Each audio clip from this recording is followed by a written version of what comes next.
ada namanya fitur correction. Nah ini cikal bakal jadi Juken 6. Kalau yang dual band ini buat harian saya sangat recommended. Kenapa? Karena dual band itu kita ada switch on off-nya. Kita mau mode pelan atau mode kencang itu bisa di dual band.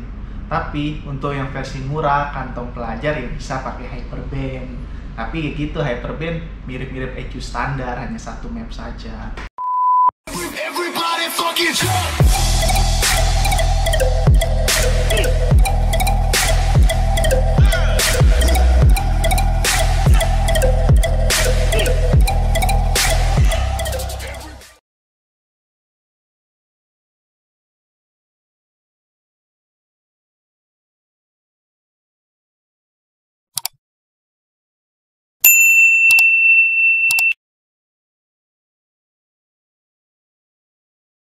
Bismillahirrahmanirrahim. Assalamualaikum warahmatullahi wabarakatuh. Kembali lagi dengan gue Bentang di channel Hapsa Gumelar. Buat teman-teman yang baru mengikuti channel ini, jangan lupa subscribe, like, comment, and share ya, supaya channel ini semakin berkembang dan saya semakin semangat untuk membuat video-video terkait tentang otomotif lainnya. Nah, kali ini kita masih bersama Om Juken. Kita mau bahas apa sih bedanya EQ Juken, Hyperband, Dual Band, dan Racing Turbo. Kita ulik bersama-sama yuk bersama Om Juken. Ini dia. Wow. What the fuck?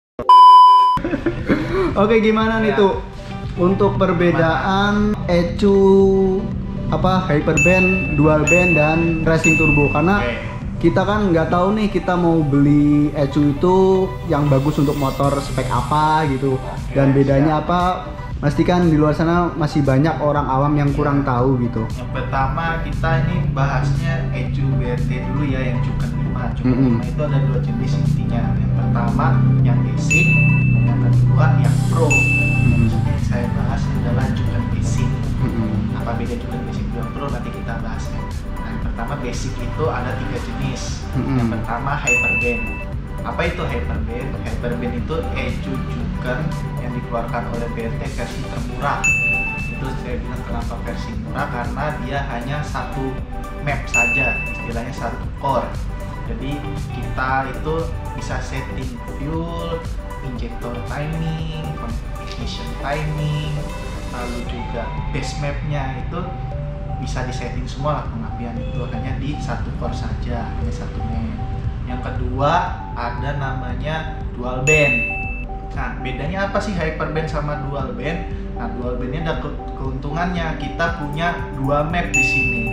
Nah, semisal sampai bisa disetting juga sama, hyperband sama dual band nggak ada perbedaan. Tapi keunggulan dual band ini kita bisa setting, misalkan core 1 saya mau setting backfire, tumble idle, tapi core 2 nya kita mau setting reguler aja, nggak ada tembak-nembaknya sama sekali, tuh bisa.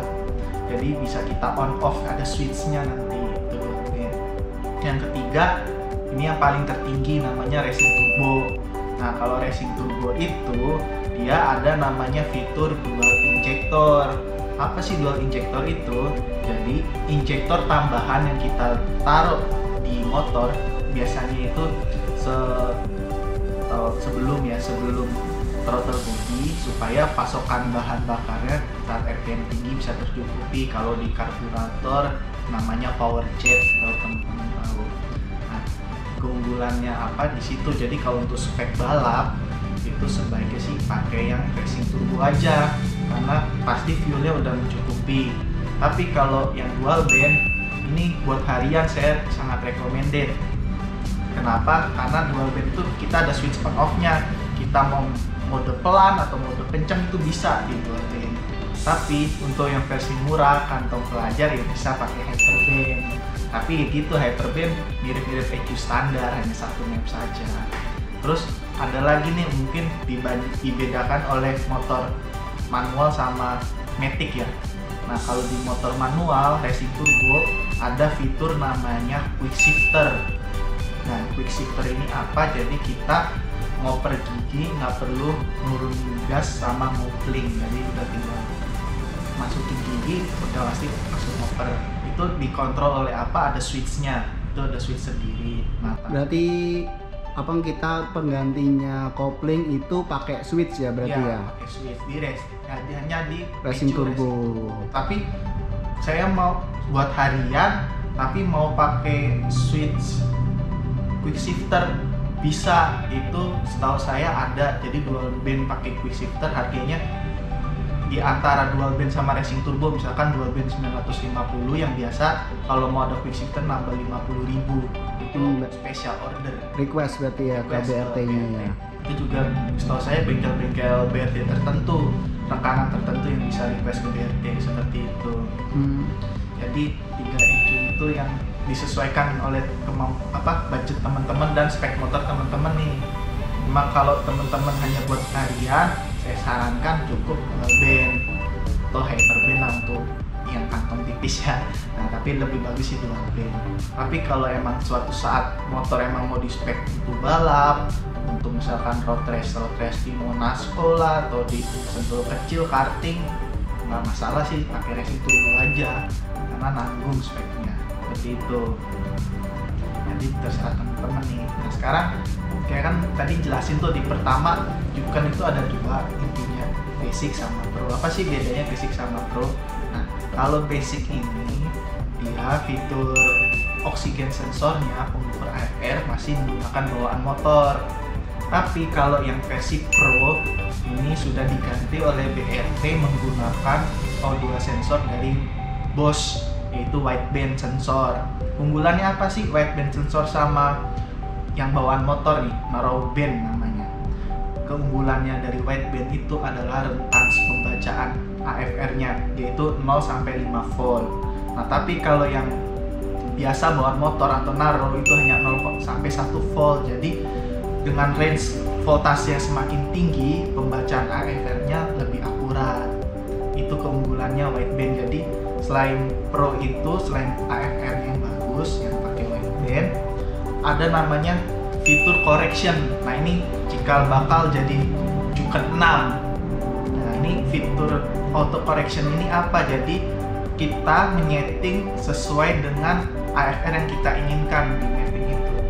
Kita misalkan performance semua 12,8, nah nanti ECU BRT akan learning sendiri nih, menyesuaikan dengan bacaan O2 sensor.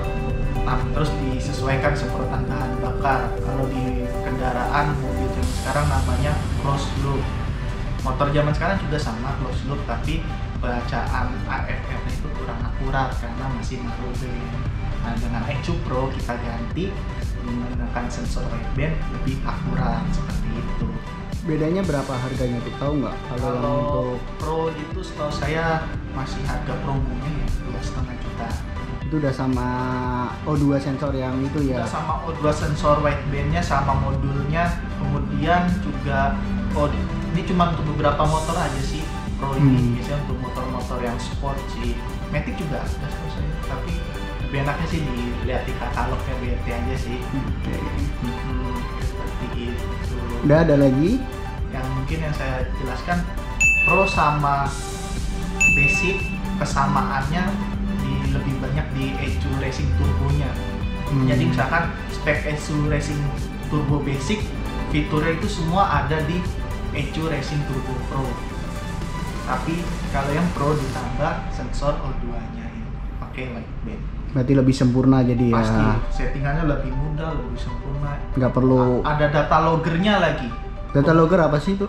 Keunggulan data logger untuk mekanik-mekanik profesional, mekanik-mekanik balap, itu kita bisa mengetahui kekurangan settingan kita saat rider menggunakan motor. Jadi misalkan rider saat tikungan di tikungan 1, tikungan 2, akselerasi, deselerasi, kecepatan tinggi, kecepatan rendah, itu ketahuan semua performa motor seperti apa. Jadi nanti kita akan koreksi lagi bahan bakarnya, pengapiannya, semprotan injektornya, itu kita akan koreksi semua supaya power yang tertingginya bisa didapat dari motor itu. Begitu. Belajar berarti ya? Ya.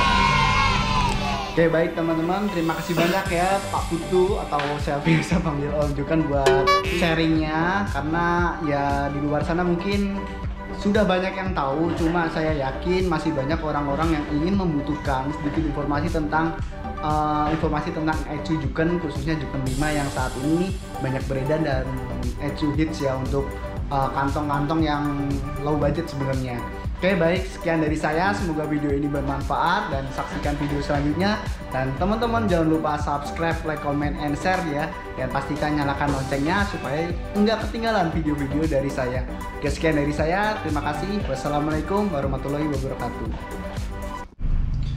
Ya, buat teman-teman yang minat setting Juken 5-nya bisa langsung ke Amir-Speed aja. Ada namanya setting reguler sebesar 65.000 dan setting AFR sebesar 150.000.